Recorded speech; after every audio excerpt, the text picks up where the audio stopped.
Hi everyone. Well, I come to the second part of my series. Remember, if you have seen in Instagram or even the YouTube, my channel, the first part of the series, I talked about breakups, the emotional and the psychological trauma attached to it. And I did promise you that I'll be bringing the next part of this series, which I feel is more important. Breakup has occurred. Well, it's over. You're separated, whether it's in marriage or in a relationship.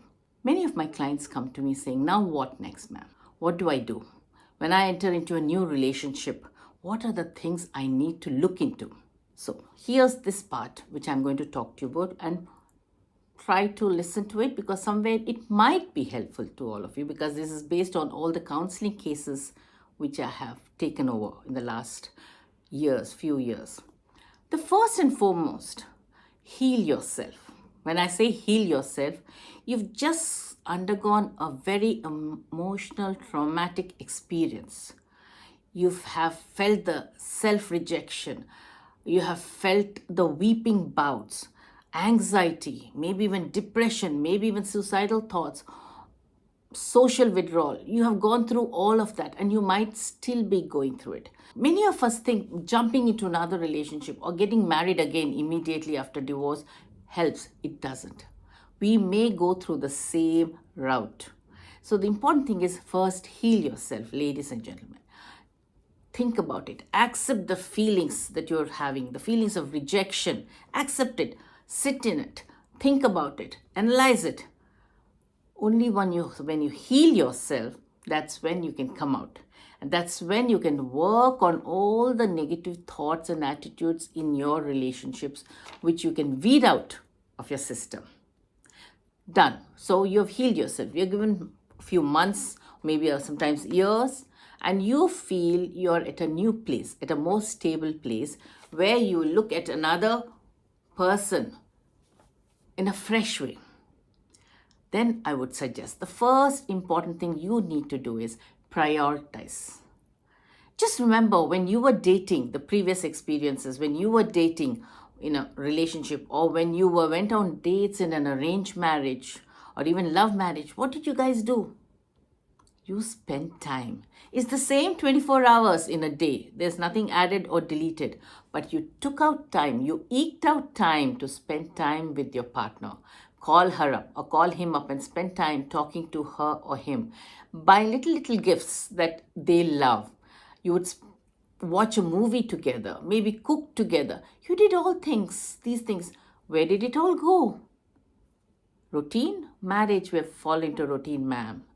Live in relation. Now we are busy with our careers, ma'am. No. If you want your relationship to last, whether it's a husband and wife or two partners, work on it.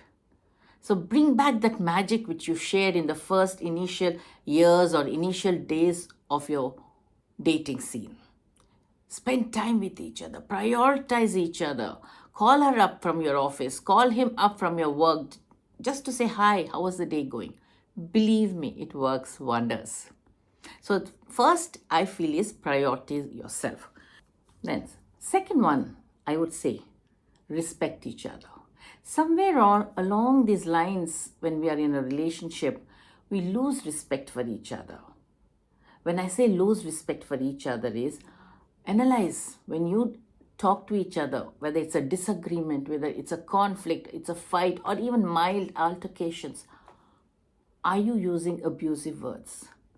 Are you putting the other person down as though you don't know much? And in some cases, even physical abuse. Are you indulging in it? If so, think of it. Because unless we learn to respect each other, a marriage or even a relationship will not last long. So provide those boundaries. Give boundaries to each other. Give space to each other so that you are in your space, which is respected, and she is in her space, which is respected. So instead of respecting each other, if we enter into abusive relationships, separation does occur. So that's one. Then third, I feel, from what I have been thinking about and having my counseling sessions, the attachment styles. When I talk about attachment styles, it's the kind of way you were brought up, Like I said in my previous video, you both come from two different families, two different upbringings. So I want you to think of the attachment styles. I can list out 4 of them, which is one is a secure attachment style, one is an avoidant attachment style, one is an anxious attachment style, one is a disorganized attachment style. When I talk about secure attachment style, it's in a families where the children and the relationship between them and siblings as siblings and with parents is secure. There will be fights. I'm not saying no fights, always love. There will be fights, but the children and the parents are secure that they do get back to each other. They do discuss what went wrong and they do stay together emotionally. That's a secure attachment style. The second, as like I discussed, was anxious attachment style. In this, you're constantly anxious. You're constantly anxious about the fact that he or she might leave.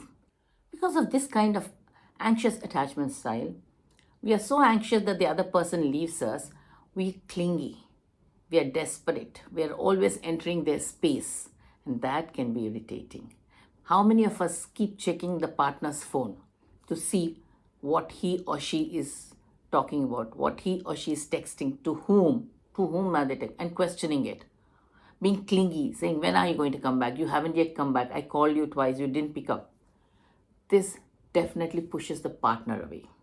The third one, which I talked about, is avoidant. Avoidant style, in which many of us in our upbringing, we do not express our feelings. Our parents, neither do they express their feelings, nor are we allowed to express our feelings. I'm hurt. Why did you say that? I cannot do it. You suppress your feelings. Ma, I love you so much. How many of us in how many families are able to say that clearly, openly? So you suppress your feelings. And the final one, which is disorganized, is a combo of both anxious and avoidant.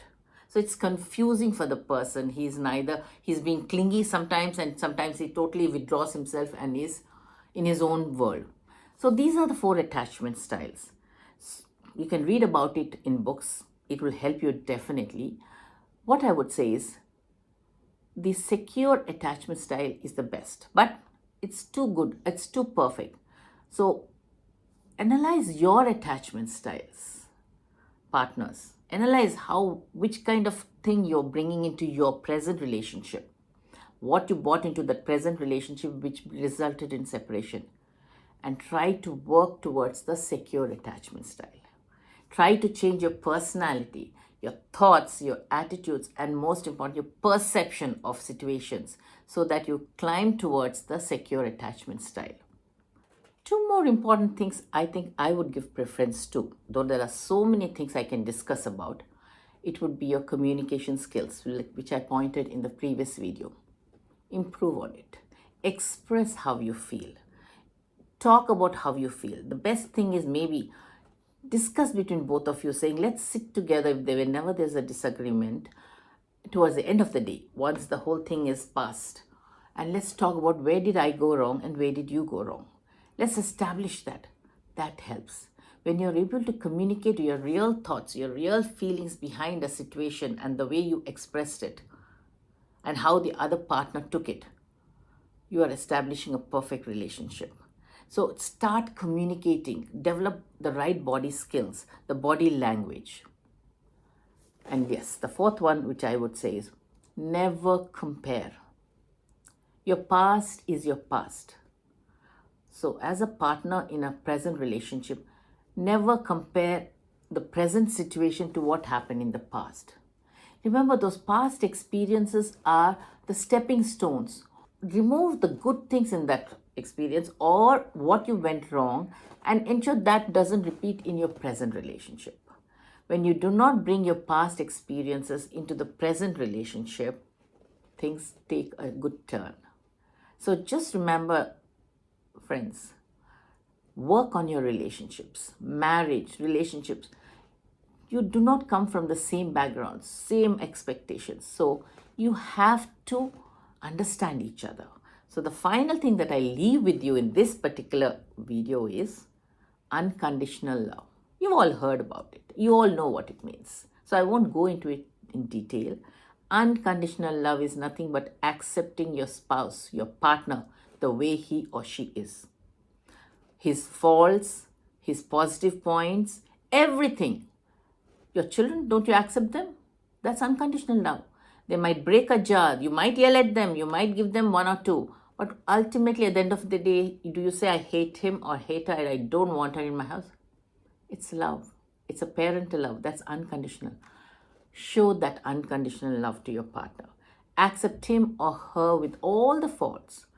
Focus on the positive. Reduce the focus on the negative. And you see, it's a beautiful relationship you're making.